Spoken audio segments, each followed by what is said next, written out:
The shooting incidents that took place yesterday on Remembrance Day in Devonshire and Sandys Parish caused serious injury to 4 people and could easily have injured or killed others.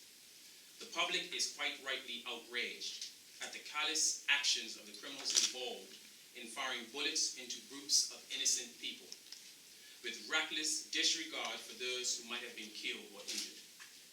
Outrage is the appropriate reaction to such despicable crimes, and now it is time for those who know something to say something. Our community must respond by helping the police to catch and convict these criminals. There are but a few offenders who present such a threat to the safety of us all. These criminal acts cannot and should not be condoned.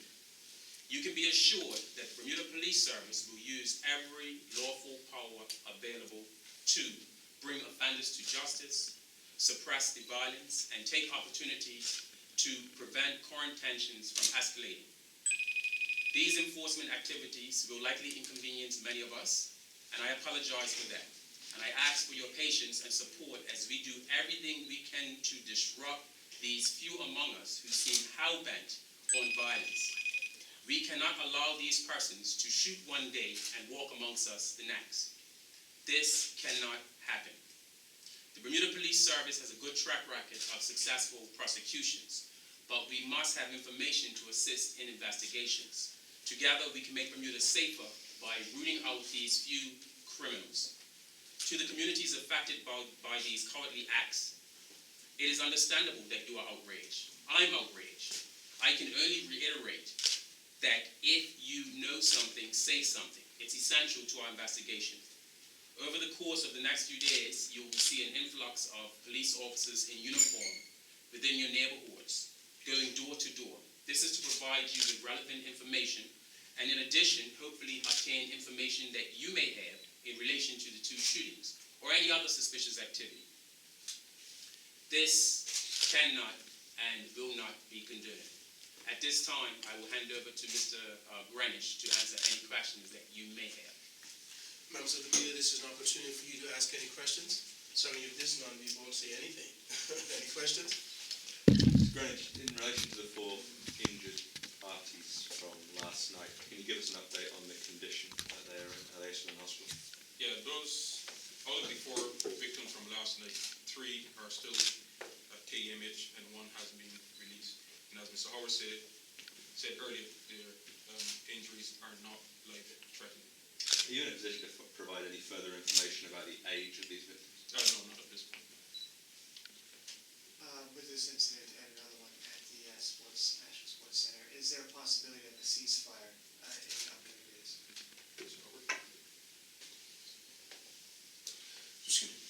When you say ceasefire, could you get a little more specific as to what you mean? In the past, there was a call for a ceasefire in Haiti that was somewhat successful. Is there a chance that would become again?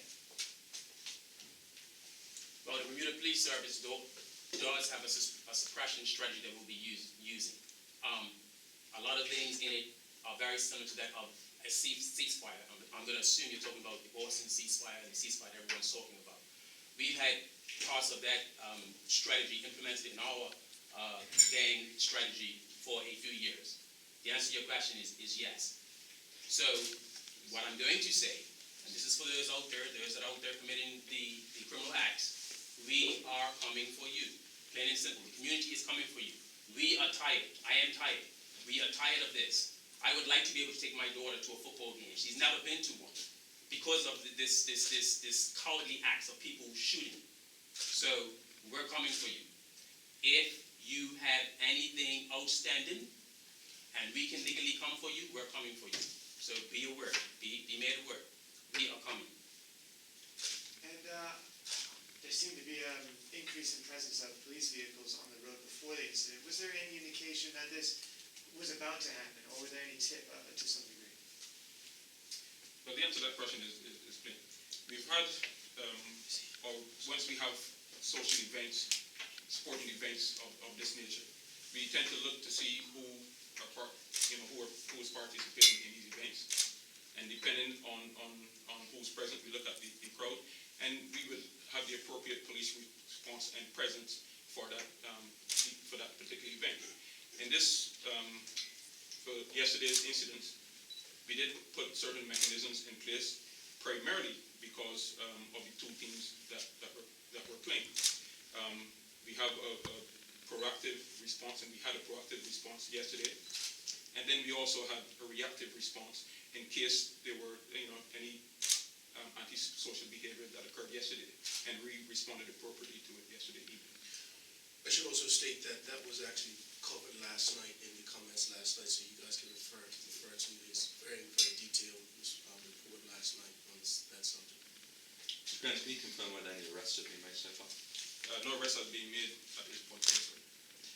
Given where these incidents took place, sporting venues, will the police be reviewing the way they police these events in the future? Well, like every incident has occurred, we tend to review everything that has happened to see how we can best improve the way we police the community. So this is nothing new to how we respond to antisocial behavior. And of course, that will be in conjunction with the sporting bodies. We will sit down and have some conversations with them and see how we can best deal with incidents such as these. In Europe, the video camera has saved countless lives and countless destruction when looking at soccer hooliganism. Is there a plan in Bermuda to record people coming and going, the participants and spectators of these games? I think you're talking with Europe, and you're talking about cameras and saving lives. Once you have a certain segment of this community, the criminal segment of this community that are hell-bent on antisocial behavior, what a camera will do is probably record what they've done.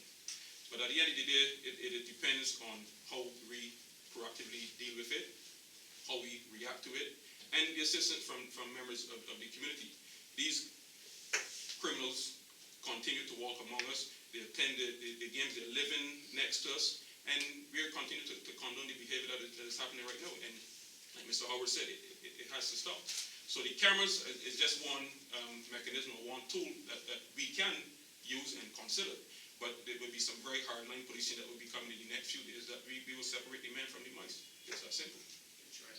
With your plan, in effect, at the venue yesterday, or when the shooting occurred, with your plan in effect, do you think it was you need to get a little more robust with your planning for future events?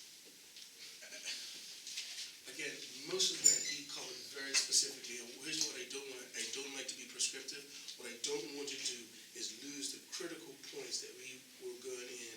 We're going on to policing strategy and all of that. At this point in time, we have to stay at what I don't want to get lost in the key messages.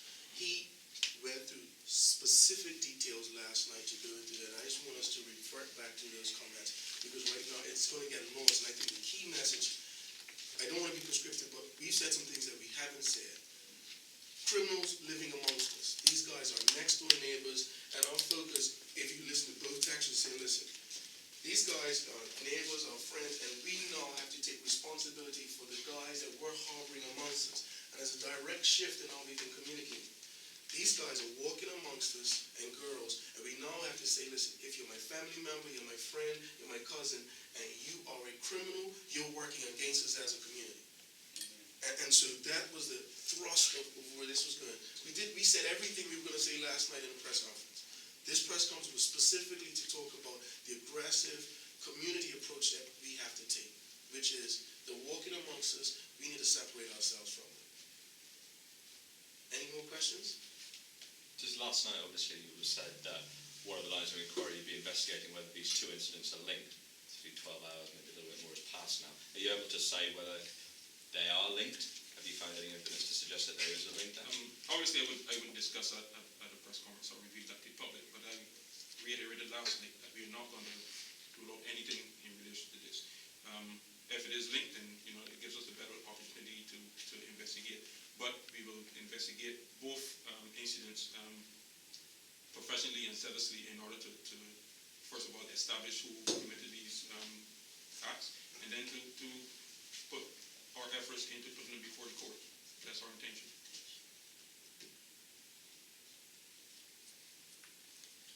You have something else, Mr. Howard?